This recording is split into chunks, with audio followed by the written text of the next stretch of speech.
Hello, c'est qui a tout lu? J'espère que vous allez bien. Je vous fais une intro au vlog qui va suivre. On est aujourd'hui le 9 juin et le vlog qui va suivre, le plan suivant, date du 14 avril. Les plans du vlog, ouais, ont dû être filmés entre le 14 et le 20 avril, le 25 avril peut-être. Voilà, j'en avais rien fait, je l'avais jamais posté. J'ai supprimé le début du vlog, donc je voulais vous faire une intro pour vous expliquer un peu ce qui s'est passé. Ces derniers mois ont été très compliqués pour moi niveau fatigue. J'ai eu 3 gros chocs émotionnels en février-mars qui m'ont vraiment abattue, qui m'ont psychologiquement épuisée et j'étais dans un état de fatigue que je ne saurais nommer, je sais pas comment dire, mais vraiment j'étais dans un état d'épuisement comme ça fait longtemps que ça ne m'était pas arrivé. Et donc au début du vlog, je vous avais filmé un passage un peu confession intime où je vous expliquais en détail ce qu'avaient été ces chocs émotionnels et ce qui s'était passé. Et c'était principalement des chocs émotionnels par rapport au projet de la librairie. Voilà, là on a eu des moments très durs. À un moment, on a même cru que le projet allait être abandonné. Ça a été très dur pour nous. Ensuite, il a fallu qu'on immatricule la société un peu en urgence. Donc ça aussi, ça a été très chronophage, très stressant. Donc voilà, ça a pris énormément de temps. Et donc, je vous parlais en détail de ce qui s'était passé pour le projet. Et en fait, j'étais pas très à l'aise à l'idée de poster ça, même si je pense que ça vous intéresse. Mais je ne sais pas ce que j'ai le droit de dire. Et comme je poste, voilà, tout le monde peut voir, j'ai pas envie que certains de mes interlocuteurs voient la vidéo et me reprochent d'avoir dit des choses que je n'aurais pas voulu dire. Donc j'étais pas à l'aise à l'idée de la poster. Et là, 2 mois après, quand je l'ai revisionnée pour voir si je la postais ou pas, de toute façon, ça va beaucoup mieux, la tempête est un peu passée, c'est toujours compliqué, voilà, parce que c'est très compliqué d'ouvrir une entreprise. Je vous ferai une vidéo sur le sujet, je pense, je crois que ça intéresse certaines personnes, dites-le moi en commentaire. Mais donc voilà, je trouvais que ça n'avait plus sa place, j'étais pas à l'aise avec l'idée de poster ça, donc j'ai supprimé le début du vlog où je vous parlais en détail de ce qui s'était passé. Mais la suite du vlog, moi je l'aime bien, il y a un book haul, je vous parle beaucoup de mes lectures, je vous parle de films et de séries, je vous parle d'expositions, voilà, moi j'aimais vraiment bien la suite du vlog, donc j'ai quand même envie de vous poster ce vlog, j'espère que ça va vous plaire.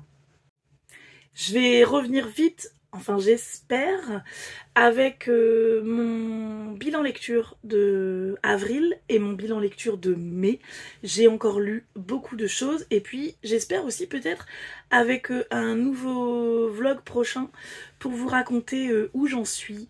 En réalité, je crois même que bientôt on va pouvoir ouvrir l'Instagram de la librairie et peut-être que je vais même très bientôt pouvoir vous faire une visite du local de la librairie parce que là vraiment les démarches administratives ont énormément avancé et on espère, on est censé avoir les clés très rapidement là dans les prochains jours, semaines. En fait je dis jours mais ça prend plus de temps que ce que j'espère, donc on va dire semaines, mais vraiment là ça devrait être rapide, donc j'espère pouvoir vous montrer tout ça bientôt. J'ai envie de le partager avec vous. J'ai fait des lectures trop chouettes ces derniers temps, donc j'ai aussi envie de vous parler de tout ça. Je me force à prendre du temps pour moi pour le faire, c'est pas facile, j'ai envie de travailler non-stop parce que je suis trop stressée et j'ai envie que tout soit parfait, mais je me force à prendre du temps pour moi et venir vous parler, ça me fait du bien, ça m'importe toujours beaucoup de poster les vidéos, donc je vais essayer de revenir le plus vite possible et le plus régulièrement possible. Voilà. Il n'y a pas vraiment d'intro, de conclusion au vlog non plus, mais il est déjà bien assez long, donc je vous laisse avec cette intro, je vous laisse avec la suite des images, et il n'y aura pas de conclusion au vlog, juste une petite image très jolie de la campagne. Et voilà, j'espère que ça vous plaira, et je vous dis à bientôt. J'ai commencé à vous faire un petit vlog parce que je me dis je vais pas juste vous parler de choses négatives comme ça. Ce matin j'avais un rendez-vous médical et ensuite j'ai décidé d'aller au musée parce qu'il y avait une expo que je voulais aller voir qui était à côté de mon rendez-vous. C'était 10 minutes à pied. Donc je me suis dit tiens allez c'est l'occasion, il faisait assez beau. Je me suis dit rentre pas chez toi tout de suite, profites-en. Donc je suis allée au musée Jean-Jacques Henner où je n'étais jamais allée. Je vous mets des images juste après. Il y a une exposition sur les femmes qui ont été ses élèves. Et en fait, au 19e siècle, il n'y avait pas beaucoup d'écoles de peinture dans lesquelles les femmes avaient le droit de s'inscrire. Et Jean-Jacques Henner, notamment, avait une école de peinture pour les femmes. Et quasiment toutes les femmes sont tombées dans l'oubli. On connaît très peu de peintres femmes. Il y a très peu de peintres femmes dans les collections muséales. Et voilà. Et ça me tenait à cœur d'aller voir cette exposition qui remet les femmes peintres à l'honneur. Alors malheureusement, il n'y avait pas beaucoup de tableaux parce que je pense qu'en fait, ils n'en ont pas retrouvé beaucoup. Et voilà, qu'il en existe pas beaucoup. Mais vraiment, j'ai beaucoup aimé ce que j'ai découvert. Une petite expo très sympa. Et ensuite, le musée était à côté d'un parc que j'aime beaucoup, qui est le parc Monceau, que je trouve vraiment très beau. Et c'est notamment une chanson d'Yves Duteil. Alors, je pense qu'il y a peut-être plus beaucoup de gens qui connaissent Yves Duteil. Mais si vous cherchez le parc Monceau, Yves Duteil, vous entendrez cette chanson. C'est une chanson que ma maman aime beaucoup. Je ne peux pas vous la passer parce que la SACEM, les droits d'auteur, donc je ne peux pas vous la passer. Mais voilà, j'aime beaucoup, beaucoup, beaucoup cette chanson. Elle évoque énormément de choses pour moi, donc j'étais contente d'aller au parc. Je vous ai fait aussi un petit plan pour vous montrer, même si c'était pas très agréable parce qu'en fait il y a tellement de personnes qui courent, qui font leur footing, que limite on peut plus marcher. Et on a même l'impression qu'en fait ça les embête qu'on marche dans le parc. Parce que ça les gêne pour courir. Mais frère, si j'ai envie de marcher dans le parc, je marche dans le parc. Voilà. Après je suis rentrée, j'ai mangé, j'ai fini de regarder une série incroyable qui s'appelle The Pit. Ça se passe dans les urgences d'un hôpital. C'est notamment avec Noah Wyle. Et là c'est vraiment, on voit vraiment les infirmiers, les docteurs, les aides-soignants, et les urgences, quoi, la vie aux urgences. Elle a très bonne critique. De nombreux médecins ont dit qu'elle représentait la vie réelle dans un hôpital. Et aussi, les acteurs sont incroyables. Le jeu d'acteur est incroyable. Et il n'y a pas de coucherie, il n'y a pas de machin baise avec machin, je sais pas quoi. Ils n'ont pas le temps, de toute façon. Ils n'ont même pas le temps d'aller faire pipi. Oui, on le voit dans les épisodes. Non, cette série est vraiment incroyable. Et voilà. Et d'ailleurs sur Instagram, je n'ai pas parlé de mes séries et de mes films depuis longtemps. J'avais aussi fini la saison 4 de True Detective, que j'ai trouvé sensationnelle. L'enquête est un peu paranormale et un petit côté fantastique. Il trouve une explication, mais il y a quand même toujours un petit côté mystique. Et surtout, ça parle énormément de la condition des femmes autochtones en Alaska. Et j'ai trouvé ça vraiment très intéressant. Le côté féministe est hyper bien traité. Et j'ai beaucoup, beaucoup aimé. Et au cinéma, je suis allée voir Mickey 17. Que j'ai adoré aussi. Déjà, c'est la première fois que je trouve que Robert Pattinson a des expressions. Parce que sinon, je trouve, il joue toujours de la même façon, quoi. Tu regardes Edward dans Twilight, tu regardes ses autres rôles, c'est toujours la même chose. Et là, je pense que comme il joue plusieurs personnages, il était obligé de les jouer différemment. Et en fait, cet homme sait jouer. Voilà, donc j'ai trouvé ça sympa. Mais sinon, les thématiques de ce film, donc, le fait de devenir moins qu'humain, d'être un esclave quand tu es un domestique, en fait, on te considère encore moins que les animaux.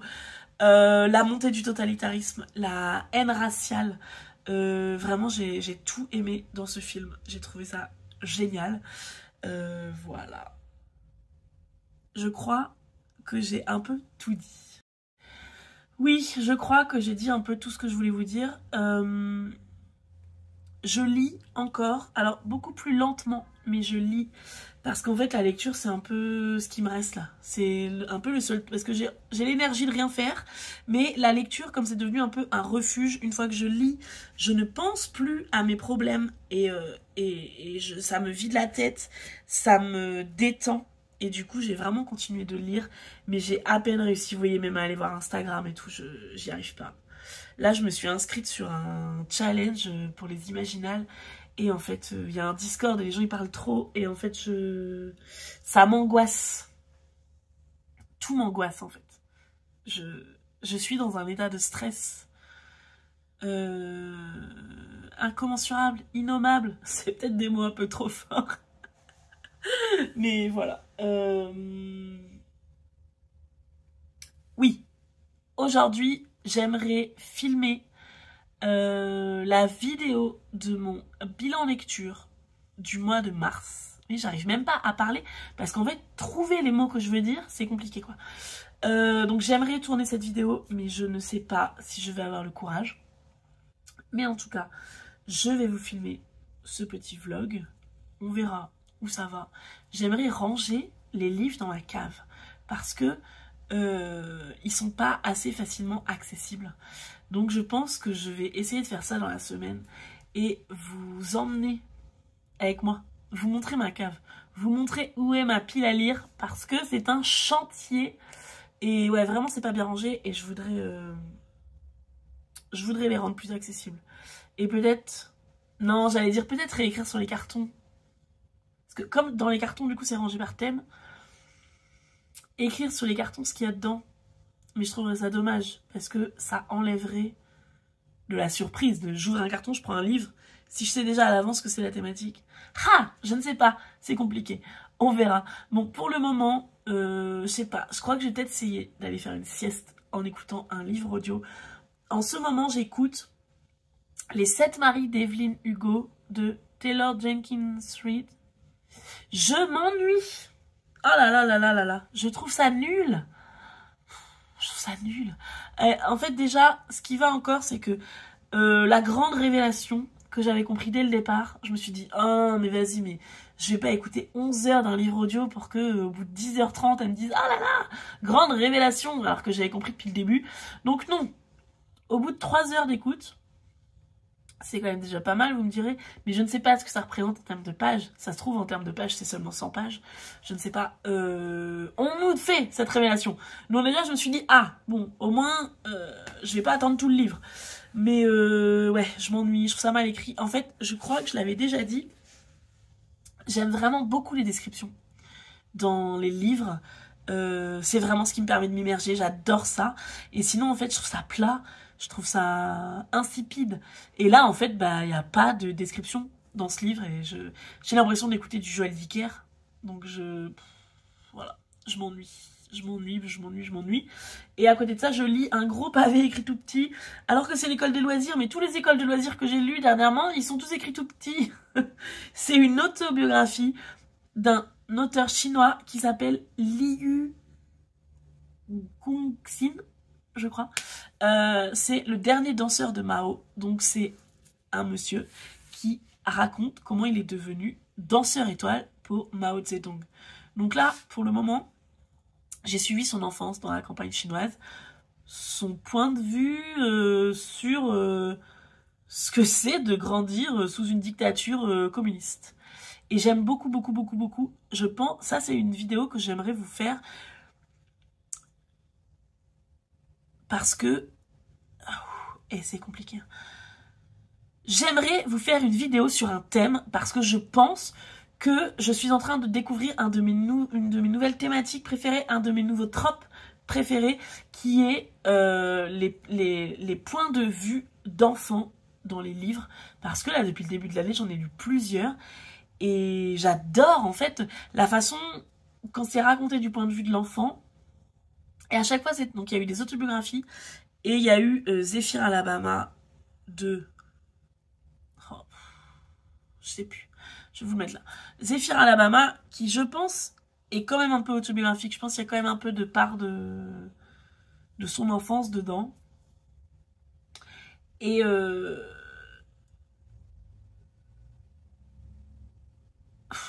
écoutez, je sais pas où je vais. Je sais pas ce que j'allais vous raconter. Donc un jour je ferai cette vidéo et je vous expliquerai. Mais voilà, j'aime beaucoup. Les regards innocents sur les situations très difficiles. Voilà, les enfants qui comprennent pas la guerre nazie, les enfants qui comprennent pas la dictature communiste. Même si là, du coup, dans le dernier danseur de Mao, là, j'ai lu un chapitre ce matin, enfin un passage où justement il disait mais en fait à cette époque-là, j'avais 10 ans et je me rendais pas compte que ça c'était de la propagande. Et tout ça, voilà, je trouve ça hyper intéressant, quoi, que lui, il voit aussi maintenant, mais en fait, quand j'étais petit, je me disais, Mao Tse-tung, c'est grâce à lui que l'oxygène existe, et il dit maintenant, je me rends compte avec du recul qu'en fait, c'était de la propagande et que c'était atroce, je sais pas quel mot utiliser, mais... Et ça, je trouve ça hyper intéressant. Voilà, donc, les regards d'enfants. Et je... je sais pas ce que je vais faire au montage. On va regarder. Mais voilà, c'était ma vie. Et je vais faire une sieste, je crois. À plus tard. J'ai filmé le point lecture. Je pense que ça m'a pris une petite heure. Parce qu'en plus du coup j'ai fait le bilan des challenges et les pieds à lire du mois en même temps. Et j'avais pas préparé ça. Je suis descendue à la cave exprès pour trouver un livre. Il fallait que je trouve pour le challenge jeu de rôle un livre dont l'auteur avait une lettre W. J'ai fait plusieurs cartons avant de le trouver, je suis désespérée. En plus, la cave, ça me fait peur. J'avais plus de batterie sur mon téléphone, donc je suis descendue sans téléphone, sans lumière et tout. J'ai un peu flippé, mais j'ai trouvé. Par contre, du coup, comme j'avais 2% de batterie sur mon téléphone, je vous ai pas emmené. Mais vraiment, là, comme j'ai cherché, je me dis non, mais c'est pas possible, en fait. Il faut vraiment que je fasse en sorte que ce soit plus simple de chercher dans mes livres. Parce que c'est trop galère, là. À chaque fois, je galère trop. Donc, voilà. Et là, Seb va bientôt rentrer, genre je pense dans 20 minutes. Et en fait, c'est un peu le bazar. J'aime bien quand il rentre et que j'ai pas travaillé. J'aime bien que ce soit quand même un peu rangé pour lui. C'est plus agréable quand on rentre d'une journée de taf. Donc là, je vais me dépêcher de ranger un peu. Et il fait beaucoup trop chaud dans mon appartement. Voilà, en tout cas, c'est la fin de journée. Voilà. Hello, on est mercredi matin. Je me réveille. Clairement, je pense que là ça se voit. J'ai même pas bu mon café encore. J'ai fait chauffer l'eau. D'ailleurs, je bois pas de café, mais j'ai fait chauffer l'eau et je vais prendre un petit déj. C'est la première. Je me sens à peu près reposée. Ça fait longtemps que ça m'est pas arrivé, donc je suis vraiment très contente. Hier, la journée de travail a été très difficile. Je sais pas comment dire, mais en fait. Ça fait rêver tout le monde quand je dis que je travaille au musée d'Orsay. Et oui, c'est sûr, c'est un beau lieu, c'est super. Mais en fait, y a du surtourisme partout. Et les conditions de travail étaient déjà un peu difficiles. Et les conditions de travail deviennent encore pires. Et puis, comme je suis moins impliquée, vu que je m'en vais, vu que j'espère m'en aller, j'espère que mon projet va fonctionner, je suis moins impliquée. Et en fait, là, du coup, vraiment, hier, j'ai travaillé sur un comptoir au 5e étage, au milieu des collections, donc au milieu des œuvres des impressionnistes. Et en fait, c'est hyper difficile. Le bruit, je sais pas, on a l'impression d'être dans un hall de gare ou dans une piscine où tout le monde crie. Il y a un brouhaha hyper fort, un niveau sonore hyper fort permanent. C'est très dur à supporter. Et puis il y a vraiment beaucoup de monde, donc beaucoup de travail. Et c'est très très difficile, c'est dur à décrire en fait. Mais vous voyez Disneyland un jour de pointe quoi, bah voilà c'est ça, c'est le musée d'Orsay quoi. Même nous pour aller aux toilettes ou pour faire n'importe quoi, il faut qu'on se faufile entre les gens. Enfin c'est très difficile. Donc la fatigue était énorme hier. J'ai quand même lu. J'avance dans le dernier danseur de Mao. Je vous en parlerai plus tard parce que là j'ai mal au bras. Je me suis pas posée. J'avais pas pensé vous parler longtemps. Et qu'est-ce que j'aimerais faire aujourd'hui? Alors du montage vidéo parce que j'ai filmé un bilan lecture et j'aimerais le poster. Et ranger la cave, mais ça me fait peur. Mais voilà. Et puis me poser un petit peu et lire et travailler. J'ai un livre boîte à outils du libraire. Je pense que je vais travailler un peu là-dessus. Et voilà. Je vous dirai au fur et à mesure de la journée. Hello, il est 14h10. Ce matin, j'ai regardé des épisodes de Grey's Anatomy. Après, j'ai mangé, j'ai fait une lessive. Là, je vais étendre la lessive. Et j'ai fait le montage de mon bilan lecture. Il dure 40 minutes, je crois. Mais je suis contente parce que les bilans lecture, je crois, c'est ce qui vous plaît le plus sur la chaîne. J'ai l'impression que c'est là où j'ai le plus de vues, donc ça me fait plaisir. Parce que c'est quand même le but premier de cette chaîne, vous parler de lecture. Donc voilà. Je vais étendre la lessive et je vais aller ranger la cave. J'ai toujours pas pris ma douche parce que je veux faire la cave d'abord. Parce que je pense que je vais être sale en remontant de la cave. Comme j'ai envie de tout déplacer, tout remettre. Mais voilà, ouais, ça va être ça le programme. Voilà. Nous sommes 1 heure plus tard et je ne suis pas du tout descendue à la cave parce que, en fait, j'avais oublié, j'ai dit que j'avais fait le montage de ma vidéo, mais j'avais pas fait ma miniature, donc je pouvais pas poster la vidéo. Donc j'ai fait ma miniature. La vidéo est en train d'être postée et maintenant j'attends un colis. Sauf que le gars il doit venir entre 15h et 16h. Donc là il est 15h, donc je vais attendre et j'irai à la cave après. Je sens que ça va encore être raté cette histoire. J'ai pas travaillé encore, je voulais travailler. Je vais vous montrer le livre sur lequel je veux travailler. Voilà, ça c'est le livre, la boîte à outils du libraire. C'est des petits chapitres, ça explique comment faire un assortiment, comment faire les retours, comment...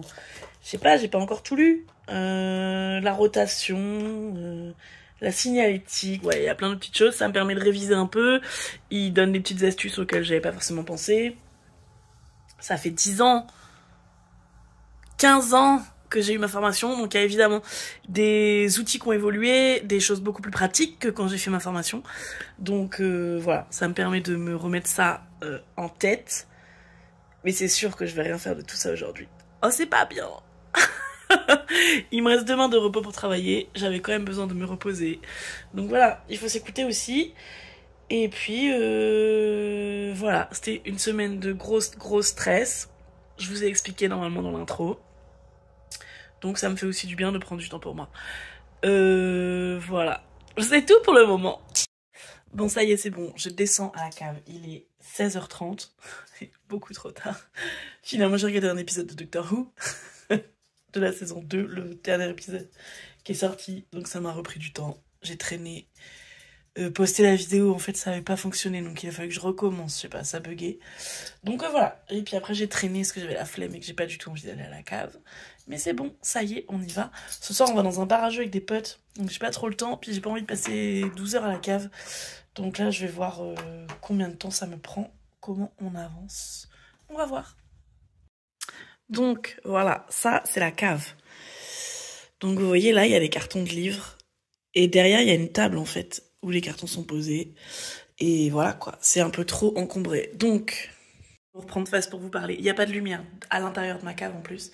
Donc mon idée c'est de tout sortir dans le couloir. Et de mettre les cartons là, le plus près de la porte, le fauteuil, d'essayer de le mettre au fond. Il y a aussi des choses que je vais pouvoir remonter, genre des coussins, des choses qu'on voulait laver, puis en fait on l'a jamais fait, mais j'ai oublié, je voulais descendre avec un sac, j'ai oublié. On a des cartons au fond, parce qu'on se dit si un jour on déménage, c'est bien d'avoir des cartons d'avance, donc on garde des cartons, mais je pense que je peux les ranger de meilleure façon pour que ça prenne moins de place, parce que là c'est vraiment, vraiment encombré. Donc ouais, voilà, je vais essayer de faire ça. Ouais, vous me voyez un peu quand même. Donc, j'ai enlevé le fauteuil, là, j'ai sorti des trucs. Et j'ouvre le premier carton, et en fait, sur le dessus de ce carton, j'ai des livres en langue étrangère. Et en fait, j'ai regardé, et au fond du carton, c'est pas que des livres en langue étrangère. En fait, j'ai aussi... Ah, attendez, je vais le sortir. Par exemple, j'ai un essai, donc je pense que je vais faire du tri dans ce carton. Et je vais... Parce qu'en fait, les livres en langue étrangère, je sais pas trop où les ranger chez moi, j'ai vraiment pas de place. Donc pour le moment, je les ai laissés là. Et je me dis peut-être je ferai une étagère dans la librairie, je sais pas, je verrai. Mais je vais au moins sortir ce qui est pas livre en langue étrangère parce que du coup je saurais jamais qui sont là sinon. Donc voilà, je vais faire ça, je vais faire un peu de tri. Donc finalement c'était beaucoup de livres de cuisine. J'ai quand même, donc je les ai laissés là parce qu'on n'a pas la place là-haut. On sait que si jamais on cherche un livre de cuisine, je saurai dans quel carton c'est. Et j'ai retrouvé quand même quelques beaux livres et je vous montrerai ça quand je vais monter. J'ai trouvé aussi une biographie de femme que j'avais oublié que j'avais. Il y a beaucoup de choses qui sont pas dans ma pile à lire. Je pense que quand je les trouve, je vais les monter et je vous ferai une espèce de book haul. Mais donc voilà. Et j'ai monté aussi des belles éditions de livres que j'adore. Mon édition préférée du Petit Prince. J'en ai peut-être une quinzaine d'éditions du Petit Prince. Mais celle-là, je l'aime beaucoup. Et voilà, je vais continuer. Voilà, j'ai fini. J'ai mis ouais, 1 heure, je pense. J'ai très chaud, je me sens très sale. Je vais vous faire un plan pour vous montrer ce que ça donne. Voilà, donc c'est pas mal déjà, non? On arrive à marcher. En fait, je me suis dit que je pouvais mettre surtout des choses en haut, quoi. Donc là-bas, j'ai mis des choses qu'on n'utilise pas trop souvent ou pour les vacances, des trucs vides qu'on veut emballer. Ça, c'est des valises en cuir qu'on a trouvées et on voudrait les mettre dans la librairie ouverte avec des livres dedans. On pense que ça peut être beau. J'ai rangé les cartons là-bas, on n'en a pas besoin. Et là, du coup, j'ai mes cartons de livres. Je vais le mettre par là. Et donc, finalement, j'en ai 1, 2, 3, 4, 5, 6, 7, 6 et demi, je crois. Ouais, parce qu'après, il y a un carton de livres en langue étrangère et un carton de cuisine. Mais donc finalement, ouais, seulement 6 livres de pile à lire. Alors, ils sont gros et ils sont bien pleins. Ça représente quand même 300 livres quasiment. J'ai vu beaucoup de choses, beaucoup de livres qui sont pas dans ma pile à lire là-dedans. Mais écoutez, tant pis, je verrai au fur et à mesure. Faut déjà que j'arrive à lire ce que j'ai dans l'appartement. Il en reste plus beaucoup, hein. Mais du coup, je vous montre toujours les mêmes. Mais à un moment, ils vont finir par être lus. Et voilà. Mais franchement, je suis hyper contente. Déjà, on peut rentrer dans la cave, marcher et je peux accéder aux livres facilement. Et on a accès à tout ce qu'il y a là facilement. Ah oui, et il y avait 2 cartons ouverts là. Je vous ai pas dit. Là, il y a 2 cartons ouverts de livres. En fait, c'est des cartons qu'on veut vendre sur Vinted. Voilà. Il y a aussi des choses là-dedans qui sont à mon frère, qui vient d'acheter une maison, faut qu'il les récupère. Voilà. Donc, il y a des boîtes vides pour les garanties, des choses comme ça. Mais du coup, tout ça, j'ai bien rangé. Je sais où est tout. Je suis très contente. Et je remonte ça pour accrocher au mur et tout ça pour laver parce que c'est plein de poussière et tout, ça traîne là depuis trop longtemps. Donc je les remonte pour les laver. Bon, il est 18h30, j'ai pris une douche, j'ai tout mis dans la machine à laver et maintenant je pars pour le barrageux. Je pense que je vous reparlerai pas ce soir, ce serait des petites images de ce à quoi on va jouer. Ça va être chouette. Voilà, je suis contente et surtout je suis contente à l'idée de sortir. Parce que du coup aujourd'hui je suis restée là toute la journée et je suis trop heureuse du résultat à la cave. Mais ouais, ça va me faire du bien d'aller dehors. Par contre, je vais pas emmener mon livre parce qu'il est trop gros et je me dis qu'il va m'encombrer toute la soirée. Donc ce sera livre audio dans le métro et puis au retour je serai avec Seb, donc on parlera. Voilà, mais j'ai envie de lire, ça m'embête, mais non vraiment il est trop gros, ça va être trop lourd. Vous savez comment je vous ai dit je vais écouter un livre audio, j'emmène pas mon livre? Bah j'avais oublié mes écouteurs.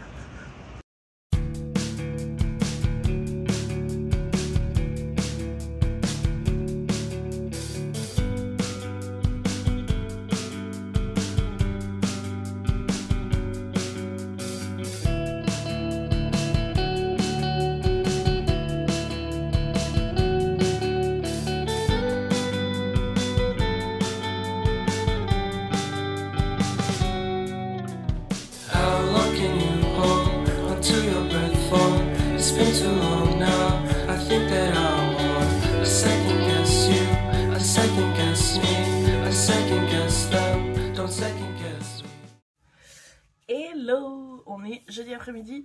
Hier soir, j'ai quasiment pas filmé. En fait, je vous ai complètement oublié. Je vous ai filmé juste un plan, je crois. Mais c'était vraiment cool. On a fait genre 4 jeux différents, je crois. C'était très sympa. En fait, c'est trop bien les barrages parce que t'es vraiment concentré sur le fait de jouer. Et du coup, vraiment, hop, dès qu'on est arrivé, on s'y est mis, on a joué et on a vraiment utilisé tout notre temps pour ça. Et c'était très très cool. Ce matin, j'avais un rendez-vous chez le dentiste et je voulais vous filmer des plans. Bon, j'ai filmé un petit peu, mais je voulais... En fait, c'est pas trop loin à pied. Et en gros, il y a le Sacré-Cœur entre le dentiste et chez moi. Et je voulais rentrer en passant par Montmartre pour vous filmer des petits plans, vous filmer un peu le Sacré-Cœur et tout. Donc ce que j'ai un peu fait, vous verrez après, mais... Enfin non, vous avez vu avant, je crois. Mais en fait, il y a trop de monde, quoi. Il y a trop de touristes. J'avais l'impression d'être au travail. C'était insupportable. Et il n'y a pas longtemps, j'avais lu un article sur le fait que les personnes qui vivent là-bas, je sais plus si c'est les personnes qui vivent à Montmartre, se plaignaient. Parce que je vois qu'il y a une association d'habitants où ils sont genre 500 et qu'il y a 10 000 visiteurs par mois, enfin je sais plus, non j'exagère dans les chiffres, je dis n'importe quoi. Mais en gros, ceux qui vivent là-bas en ont marre. Et moi je trouve que, alors là c'est peut-être parce que c'était les beaux jours et c'est les vacances de Pâques. Ah oui, je crois qu'il y a les vacances, donc c'était peut-être ça aussi. Mais je me rappelais pas qu'avant il y avait autant de monde. Je voulais prendre le funiculaire pour monter, pour vous faire un plan de la ville. Je me suis dit ça pouvait être cool. Et mais en fait il y avait la file d'attente devant le funiculaire quoi. Genre je me suis dit non mais ça va pas du tout. Bref, après je suis allée à la librairie parce que je voulais acheter un cadeau pour une amie à moi. Et surtout, donc je fais le challenge de la pile à lire. Je fais un challenge sur Instagram pour ma pile à lire. Donc c'est le challenge de la pile à lire d'Emilie. Suivant je crois que je vous en avais déjà parlé il me semble, suivant l'ancienneté du livre dans ma pile à lire, je gagne plus ou moins de points quand je le lis. Et j'ai accumulé beaucoup de points depuis le début. Bah non, j'ai commencé peut-être en septembre. Et en gros, dès que j'ai 10 points, j'ai 4 achats. Donc j'avais déjà acheté quelques petits trucs. Mais là, j'avais 4 achats en stock. Et j'avais très envie de m'acheter certains livres. Donc je suis allée à la librairie. Et je suis trop contente parce qu'ils avaient tout ce que je voulais. Donc je vais vous les montrer. Alors déjà, ça je l'avais mis en photo sur un post Instagram il n'y a pas longtemps. Parce que je l'avais vu à la librairie il y a quelques semaines, le jour de sa sortie. Donc l'affaire Petit Prince de Clémentine Beauvais et Pierre Bayard aux éditions Sarbacane. Je n'ai jamais lu Clémentine Beauvais, mais si vous me suivez, vous savez que j'ai un lien très particulier avec le Petit Prince. Et surtout, j'adore Pierre Bayard, j'adore ses essais. J'ai déjà lu Comment parler des livres que l'on n'a pas lus et La vérité sur l'affaire du chien des Baskerville. Et dans ma pile à lire, j'ai aussi un sur Hamlet. Je sais plus ce que c'est. Je l'ai prêté à mon frère, donc c'est lui qui l'a. Mais voilà, donc du coup, apparemment, ça a l'air d'être une enquête qui va se passer par rapport au manuscrit du Petit Prince. Je sais pas tellement quoi en attendre, mais je suis très impatiente de lire ça. Et en fait, depuis que je l'avais vu, je regrettais de ne pas l'avoir acheté. Donc je suis très contente d'y être retournée et de l'avoir pris. Ensuite, j'avais commencé à regarder une vidéo de... Je vais pas dire son nom parce que je ne me souviens plus. Je vais vous le mettre dans le petit i. Elle a fait une série de vidéos sur le prix Nebula, qui est un prix de science-fiction. Et elle lit les livres qui ont été primés par le prix Nebula. Et elle dit si ça a bien vieilli ou pas. Donc elle a fait ça par session d'année. Et là j'ai regardé la vidéo qui... C'est les livres des années 60-70 et elle les lit et elle dit si ça a bien vieilli ou pas. Et donc elle parlait de ce livre, La main gauche de la nuit, de Ursula K. Le Guin. Je sais pas exactement comment on le dit. Et elle m'a donné vraiment très envie. Ça fait longtemps que j'ai envie de découvrir cette autrice, mais je me disais j'ai le temps, je savais pas exactement par quoi commencer. Mais alors, elle a expliqué dans sa vidéo que celui-ci parle d'une planète où les personnes n'ont pas vraiment de sexe assigné, où les personnes peuvent changer de sexe... à volonté. C'est écrit dans la 4e de couverture, hein, c'est pas un spoil. Et en fait, là, du coup, bon, ça va un peu, mais c'est ce que j'ai adoré dans Le silence de la cité d'Elisabeth von Arburg et que j'ai trouvé tellement intelligent, tellement bien pensé, que ça cassait les codes de la notion de genre, etc. J'avais adoré ça dans Le silence de la cité. Donc ça m'a donné tout de suite envie de lire La main gauche de la nuit pour voir comment cette autrice traite ça. Celui-là a été écrit avant Le silence de la cité, donc je pense que peut-être Elisabeth von Arburg s'est inspirée de Ursula K. Le Guin, mais en tout cas, ben, voilà, j'ai très envie de découvrir cette autrice avec ce livre. Ensuite, j'ai acheté 2 livres qui étaient dans mon radar depuis pas mal de temps. En fait, un qui est dans la sélection du calendrier de l'Avent et un qui est que sur ma wishlist depuis longtemps. Et en fait, Curieuse Bibliothèque sur Instagram a mis un reel hier ou aujourd'hui où il montrait les livres de sa pile à lire qui lui faisaient le plus envie. Et il y avait les 2 titres que je vais vous présenter maintenant. Et dans les commentaires sous son reel, il y avait Natcha, donc de Natcha YouTube, qui qui disait que ces 2 titres lui intéressaient. Donc dans les commentaires j'ai dit bah les gars, est-ce que ça vous dit de faire une lecture commune, enfin 2 lectures communes du coup. Et ils m'ont dit pourquoi pas, et donc voilà, ça m'a motivé à les acheter. Donc il y a Le Chant de la rivière de Wendy Delorme, que je vous ai déjà présenté dans le calendrier de l'Avent. Je ne sais plus trop de quoi ça parle, je n'ai pas relu la 4e de couverture. Mais voilà, j'ai très envie de le découvrir. Je vais aller chercher après, mais Seb avait lu un livre de Wendy Delorme il y a quelques mois, et que j'ai envie de lire aussi, donc voilà. Et ensuite, j'ai acheté le tome 1 du Royaume de Pierre d'Angle de Pascal Quivigé. Je n'ai même pas relu la 4e de couverture. Je sais juste que... En fait, c'est 4 livres, je suis sûre, c'est des 5-star prediction. Donc voilà. Celui-là, en fait, je traînais parce que je n'avais pas prévu de commencer une nouvelle série. Mais ça me dit vraiment bien de le lire en lecture commune. Et bah, il a l'air vraiment trop bien. Donc voilà. Voilà, et l'autre livre de Wendy Delorme dont je parlais, c'est La Mère, la Sainte et la Putain.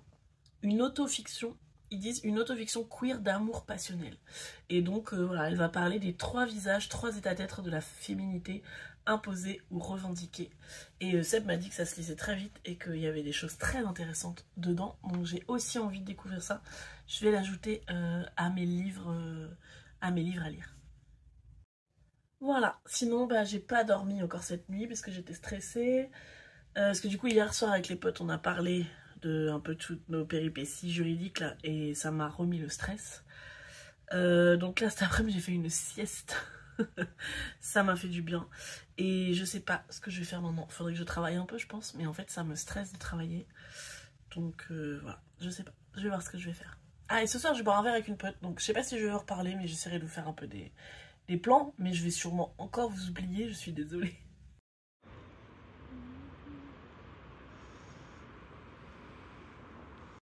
Salut, on est samedi après-midi, j'ai pas du tout filmé hier, même jeudi, je sais plus ce que j'ai fait. Je vais vous parler de mes lectures. Quand j'étais à la cave et que j'ai rangé, je vous ai dit que j'avais remonté quelques livres et que je voulais vous les montrer. Alors déjà j'ai remonté 2 beaux livres dans ma collection de livres en langue étrangère. Il y a 7 éditions du Petit Prince, qui est une de mes préférées. Et voilà, je sais pas, j'ai eu envie de la remonter. Elle vient de Taïwan je crois, donc elle est il y a anglais et qu'est-ce qui parle à Taïwan, le mandarin il me semble, je ne sais plus. Voilà, je sais plus, je crois qu'on me l'avait offert, je crois que c'est un abonné qui me l'avait envoyé. Oui c'est ça, mais je vous avoue ça fait très longtemps et je ne me rappelle plus. Si jamais cette personne est encore par là, qu'elle se manifeste. Mais voilà, j'aime beaucoup cette édition et elle est toute petite, donc je l'ai remontée. Après il y a ce livre dont je vous avais déjà parlé aussi, un extrait comment ça s'appelle, un extrait des Chants de Maldoror du Comte de Lautréamont, donc Isidore Ducasse de son vrai nom. Et là c'est un extrait des Chants de Maldoror qui est peut-être mon passage préféré du roman. Donc Je te salue vieil océan. Et alors c'est une maison d'édition qui faisait des beaux livres avec des gravures. Et voilà, il est vraiment magnifique. Je l'adore. Donc j'en profite pour vous le montrer. Et du coup là j'avais peur qu'il s'abîme si je le laissais trop longtemps dans la cave. Et puis c'est un texte que j'aime vraiment beaucoup. Et voilà, c'est un exemplaire, une édition numérotée. C'est le numéro 1 sur 30. C'était en fait un monsieur Reynaud qui avait une toute petite maison d'édition où il republiait des textes disparus, des textes anciens disparus. Et c'était toujours des très belles éditions de très belle qualité. Et bah, je ne sais pas si je crois que ce monsieur ne travaille plus du tout. Et c'est dommage parce que c'était vraiment beau ce qu'il faisait. Voilà, donc je suis contente de vous le montrer et je suis contente de le remettre dans ma bibliothèque. Ensuite j'ai monté, bah, j'ai vu ça, voilà, putain de chat. Ça a l'air d'être des petits strips sur un chat. Je crois que j'avais, je ne me rappelle plus si je l'avais lu ou pas, mais je crois que soit je l'avais lu en entier, j'avais pas aimé, soit en fait j'avais lu une première planche que j'avais pas aimé et du coup ça m'avait pas intéressé. Mais en fait je me dis si jamais il était dans ma palle, bah c'est bon, là, voilà, je vais le lire et après je vais le donner et Et comme ça, voilà, ça fait un livre de moins. Donc celui-là, je vous l'avais montré quand j'ai sorti du carton, L'Europe des femmes du 18e au 21e siècle. Une édition coordonnée par Julie Legac et Fabrice Virgili. Donc c'est un recueil de textes de femmes européennes. Donc du 18e au 21e siècle, il y a des textes classiques, des textes d'Olympe de Gouges, de Virginia Woolf, entre autres, hein, et d'autres textes moins connus, et qui racontent la lutte pour l'égalité des sexes, l'histoire de la condition féminine en Europe au cours de ces siècles. Ça a l'air très intéressant, mais c'est aussi un texte universitaire, écrit tout petit, avec plein de notes de bas de page, plein de bibliographies, donc hyper intéressant, mais le genre d'ouvrage où il faut le moment un peu pour se lancer dedans, et du coup je l'avais jamais fait. Le genre d'ouvrage qui fait un peu peur aussi, parce que j'ai peur que certains textes soient obscurs ou je ne sais pas. Donc c'est vrai que je m'étais jamais lancée dedans. Mais oui, je pense que ça doit être vraiment très intéressant et très instructif. Le premier tome de L'Enfant et le Maudit. Donc je crois que le titre c'est Siwil Harun et l'auteur ou l'autrice Nagabe, je vous avoue, j'ai un peu de mal à comprendre, je m'y connais vraiment pas en manga. Je ne sais pas trop de quoi ça parle. Apparemment c'est un monde où il y a des humains et des monstres qui sont jamais censés se rencontrer, et eux deux vont se rencontrer et vont développer une relation. J'en sais pas grand chose, mais je me suis dit, un tome de manga, pareil, voilà, ça va se lire hyper vite, pourquoi ça traîne? Donc je l'ai remonté. Et un livre que j'avais complètement oublié, Miss Dior de Justine Picardie. J'étais allée passer un week-end à Granville avec deux amis à moi qui connaissent pas du tout cette région. Et on a visité donc à Granville la maison de Christian Dior, le musée Dior. Et il y avait ce livre qui est en fait une biographie de sa sœur qui a été résistante, arrêtée, torturée et puis déportée en camp de concentration. Et voilà, c'est une autobiographie de cette femme. Je me souviens que quand on avait visité le musée avec mes copines, on s'était dit que cette femme avait vraiment l'air très intéressante. Donc quand on avait vu le livre à la boutique, on l'avait acheté. Et vous voyez, je ne me souviens plus. Et là, quand j'ai relu la 4e de couverture, je me dis ouais, ça a l'air très sympa. Et alors mes lectures en cours, le livre audio, donc Les 7 maris d'Evelyn Hugo, de Taylor Jenkins Reid. Il me reste 1h30 d'écoute, je crois. Je vous avais dit que ça me plaisait pas trop. Après, il y a eu un petit côté tragique à la romance principale qui du coup me plaît un peu. Voilà, du coup j'ai été un peu captivée. Mais après, l'écriture, le récit en lui-même, bon, c'est toujours pas incroyable. Par contre, je l'ai bientôt fini et je crois que j'ai plus de crédit audio. Donc je sais pas ce que je vais écouter après. Je vais regarder ce qu'il y a dans les livres gratuits, mais je suis pas convaincue que je vais trouver quelque chose. Demain on part voir ma famille pour le week-end et je vais avoir du train, donc peut-être que je vais le finir, mais voilà, je sais pas avec quoi je vais enchaîner. Fin d'année dernière, je vous avais parlé une relique de ma pile à lire que j'avais lue, qui était le tome 1 de Métropolis, de Serge Lehmann, je sais plus les prénoms, de Canva et Martinos. Donc là j'ai emprunté à la bibliothèque les 3 tomes suivants, c'est une série en 4 tomes.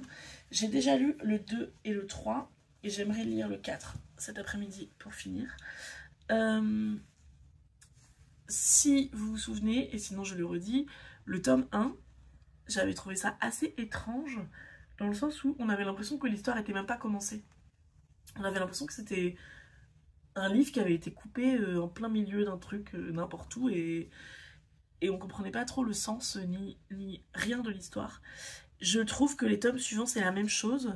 Donc là j'espère dans le tome 4 avoir des révélations. Mais pour le moment je suis pas vraiment conquise. Hein. Je vois pas trop l'intérêt. Donc j'attends de voir les conclusions dans ce tome là. Mais ouais, mon avis est très mitigé. Sinon, j'ai bien avancé dans le dernier danseur de Mao. Vous voyez, il me reste 120 pages, je crois. Il continue sa vie à l'école de danse. Il parle beaucoup de l'endoctrinement. Là, il y a peut-être 50 pages, il y a Mao Zedong qui est décédé. Et donc j'attends de voir où ça va. J'en ai parlé à une collègue à moi. Et elle m'a dit, mais du coup, comment ça se fait qu'il a pu écrire ce livre? Comment est-ce qu'il peut parler de ça aussi ouvertement, dire qu'il a été endoctriné, critiquer le régime communiste, etc. Et c'est vrai que je me pose la question. Et du coup, je suis très curieuse de savoir comment va se finir sa vie. Voilà, est-ce qu'il va s'enfuir? Est-ce que je sais pas. Mais c'est vrai. Comment est-ce qu'il a pu écrire ça? Je suis très intriguée depuis qu'elle m'a posé la question. Et j'aime toujours bien ma lecture, ça m'intéresse. Donc je pense le finir ouais, dans le train demain peut-être. Voilà. Et du coup, je vais emmener une autre lecture pour enchaîner au cas où je le finis. Je vais emmener Les Ombres de Willowthorn de Estelle Faye. J'adore Estelle Faye. Et celui-là me faisait très envie. Je vous l'avais déjà présenté. Ah, c'est peut-être sur Instagram que je l'avais présenté quand je l'ai acheté. Mais voilà, c'est donc de la Dark Academia. Ça se passe dans une université à Oxford, je crois. Un fils illégitime qui va aller dans cette université alors que lui vient des milieux pauvres et que ça a l'air d'être une université assez élitiste. Je sais pas trop où ça va aller. Je ne sais pas s'il y a de la magie. Je sais pas grand chose, mais je fais confiance à Estelle Faye, donc on verra ce qui se passe. Voilà, c'est tout pour mes lectures pour le moment. Ce soir, on va au Grand Rex voir les premiers matchs des playoffs de la NBA. Donc il n'y a pas nos équipes préférées, c'est pas les matchs qu'on voulait plus voir. Mais je suis très impatiente. On y était déjà allé il y a 2 ans et l'ambiance était incroyable. Donc j'espère que ce sera de beaux matchs. Et voilà, je sais pas si je pourrais vous faire des petites images, mais sinon je vous filmerai un peu dans le train demain. Voilà. Je pense que ça se voit, je suis toujours très fatiguée. Nos problèmes ne sont toujours pas réglés, mais ça suit son cours et on va voir ce qui se passe. J'essaie de ne pas stresser. Seb m'a rassurée, il m'a dit je pense qu'on a le temps, donc je ne stresse pas et je profite du moment. J'espère que vous passez un bon week-end et je vous dis à plus tard. Je viens de finir et bon ouais, je suis mitigée. Alors du coup, il y a déjà beaucoup de références à Fritz Lang et donc au cinéma des années 20. J'ai déjà vu ce film. Donc il y a M le maudit, il y a Metropolis. J'ai déjà vu ces films, mais j'ai un peu oublié de quoi ça parle. Et à la fin de ce tome, il y a aussi tout un annexe où ça reprend les noms des personnages et ça nous explique qui ils étaient dans la vraie vie. Parce qu'en fait, Serge Lehmann, en écrivant le scénario, s'est inspiré de beaucoup de personnages ayant existé, et notamment beaucoup de nazis. Il y a Adolf Hitler dans cette BD. Et bon, voilà. Je sais pas trop quoi en penser, et j'ai pas trop compris où il voulait en venir. On verra au point lecture à la fin du mois si, une fois que ça a décanté un peu, je comprends mieux.